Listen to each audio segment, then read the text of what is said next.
Hey, what's up everyone? Welcome to 90-Day Fiancé latest news.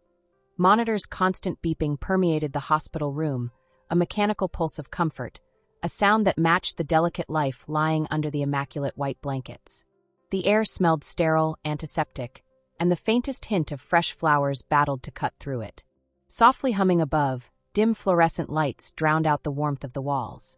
Outside the window, the city moved on without them. Cars honked, sirens cried in the distance, and nurses spoke in the corridor. Still, inside this place time had stopped. Her dark hair a twisted halo against the pillow.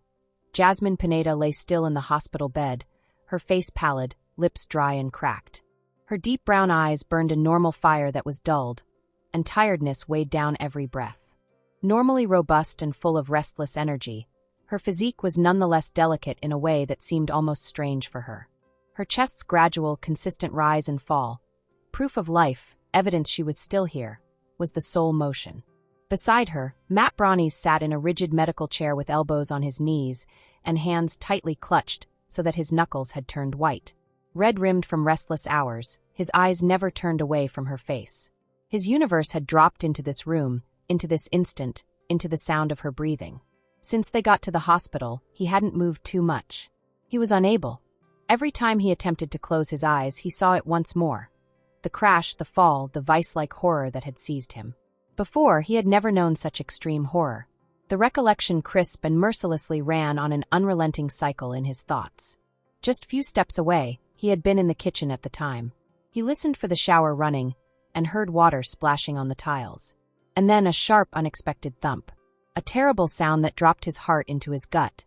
Before he heard her voice, weak and shaking, the terrible quiet that followed seemed to last for an eternity. Matrix!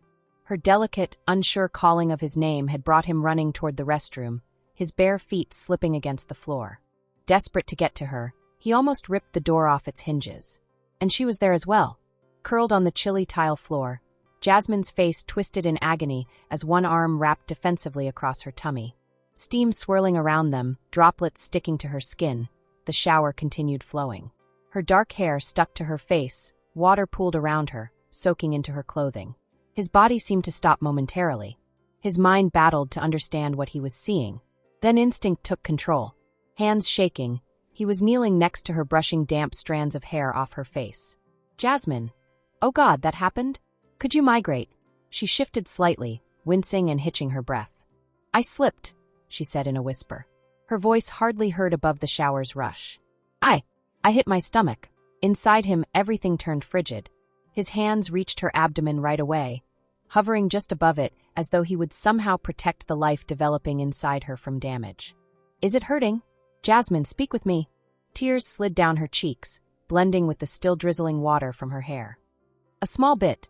I unknown. I am terrified. In his lifetime, Matt had never moved as quickly. His mind flying, his pulse thundering in his ears, he raised her into his arms. He paid little attention, shutting off the shower. He showed no interest in fetching a towel. Only getting her to the hospital counted. Nothing else mattered. The ambulance ride had been a whirl of flashing lights, clipped voices over the radio, the sharp disinfectant aroma. All the time, he had held Jasmine's hand and murmured words of comfort. Things he wasn't sure she could even hear. They were here hours later now. The worst was over. She stayed steady. The infant was not hurt. Several times the physicians had convinced him there was no long-term damage.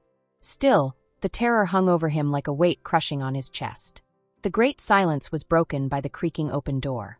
Dr. Patel entered. She was an early 50s woman with beautiful brown eyes and short-cropped hair. She was always consistent and reassuring. She held a clip-style notebook to her chest, looking at the displays then back to Jasmine. Matt sat up more straight, his whole body tensing. Jasmine awakened only at the sound, her eyelashes flickering open. First confused, her eyes strayed over the foreign ceiling, the four in her arm, the subdued buzz of hospital equipment. Her eyes then locked on him. She said, "You stayed," her voice strained and hardly more than a breath. Matt exhaled sharply, his throat constricted. "Naturally I stayed." Dr. Patel moved deliberately calm closer. She looked at Jasmine's vitals, both then turned over the notes on her copybook. "Are you feeling?" Jasmine moved slightly, withering at the residual pain. "That tired. A bit sore," she said. "But okay, I think." Examining her face, Matt looked for any trace of residual suffering or evidence of dishonesty. Nodding, Dr. Patel looked over her notes. The quiet before she spoke once more was intolerable. Your vital signs are steady. The infant is unharmed according to the ultrasounds, and all testing point to no long-term damage. Though there is no need for concern, you had a scare. Rest and good care will help you to fully recover. From Matt's lungs all at once, the breath appeared to surge out. His hold of Jasmine's hand intensified. Jasmine moved her head slightly and produced a weak but deliberate smile. "Phew, I told you I would be good." Though his voice still carried raw intensity, Matt let out a breathless laugh. "Yeah, well, you terrified the hell out of me." Before writing a few more notes, Dr. Patel grinned reassuringly. "I will provide some time for you. The nurses are just outside if you need anything." She went quietly, leaving them by themselves. For a long moment, neither of them spoke. Matt simply stared at her, absorbing every detail, the curvature of her lips, the slow return of warmth to her face, the way her fingers shook slightly in his hand. Then he raised her hand slowly to his lips and gently kissed her knuckles. His voice almost above a whisper, he said, "I thought I was going to lose you." The eyes of Jasmine softened. "You won't," she said in a whisper. "I promised." The sun was starting to drop golden light through the blinds. Outside their room, the hum of life persisted. Distant voices, footsteps, the world moving forward. Here, in this instant, though, time stopped. When the worst of the tiredness went later, Jasmine sat up in bed and her color came back. Matt sat beside her, a bowl of soup in his hands, carefully spooning it gently toward her lips in spite of her light-hearted objections about being able to feed herself. Their laughter was sincere but subdued. They spoke in low voices. Though it persisted in the shadows, the anxiety no longer dominated them. One thing Matt knew for sure. They would confront challenges together regardless of what lay ahead. This gossip is over. If you liked the video, then give your opinion in the comment box and stay with us by subscribing the channel. Thank you.